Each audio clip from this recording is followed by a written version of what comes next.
পাল্টাপাল্টি হামলায় বিধ্বস্ত দুই দেশ। 4 দিনে 2 শতাধিক মানুষ নিহত হয়েছে ইরানে, যাদের মধ্যে রয়েছে 20-এর অধিক সামরিক বাহিনীর সদস্য, 10-এর অধিক পরমাণু বিজ্ঞানী। ইসরায়েলেও ঘটেছে নিহতের ঘটনা, যদিও ঠিক কতজন নিহত হয়েছে তা প্রকাশ হয়নি। তবে ইরানি ক্ষেপণাস্ত্রে তেল আবিব ও হাইফার মতো বড় শহরগুলোর ভিত কেঁপে উঠেছে। গ্যালিলি, বাতিয়াম শহরেও হয়েছে ভয়ানক ক্ষয়ক্ষতি। সব মিলিয়ে প্রশ্ন উঠেছে, ইরান ইসরায়েলের এই সংঘাত ঠেকবে কোথায় গিয়ে? প্রশ্নটা সহজ হলেও উত্তর মোটেও সহজ নয়। ইরান ইসরায়েলের সংঘাত কোথায় গিয়ে থামবে তা বুঝতে মিলাতে হবে বেশ কিছু জটিল হিসাব।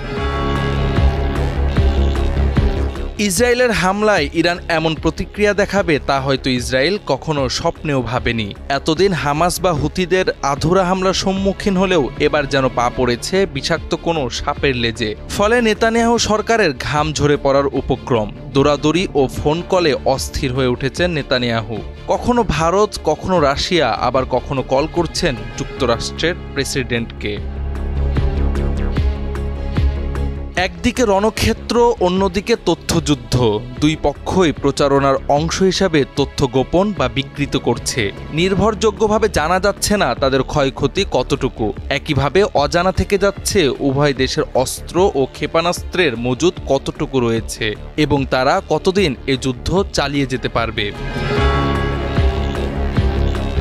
ধারণা করা হয় ইরান বর্তমানে মধ্যপ্রাচ্যের সবচেয়ে বেশি সংখ্যক ক্ষেপণাস্ত্রের অধিকারী। তাদের হাতে রয়েছে কয়েক হাজার ব্যালিস্টিক ক্ষেপণাস্ত্র, যেগুলোর পাল্লা ও গতি ভিন্ন ভিন্ন। এসব ক্ষেপণাস্ত্র দিয়ে ইরান আরও কয়েক সপ্তাহ ইসরায়েলে আঘাত হানতে সক্ষম, যা ইসরায়েলিদের জন্য হতে পারে ভয়ঙ্কর কিছু। এমনকি ইসরায়েলের জাতীয় নিরাপত্তা উপদেষ্টা তজাচি হানেকবি স্বীকার করেছেন একথা।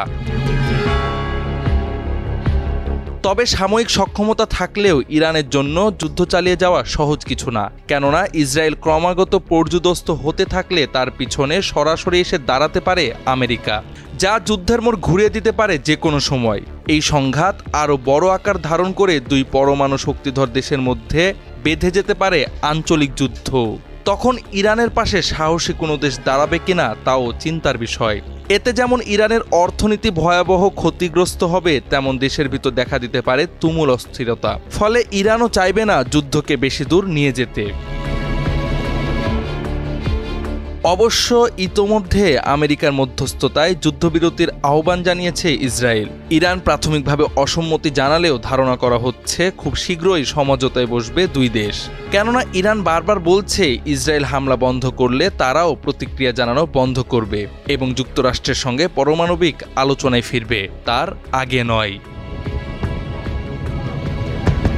জাওয়াদ আহমদ, সময়ের আলো।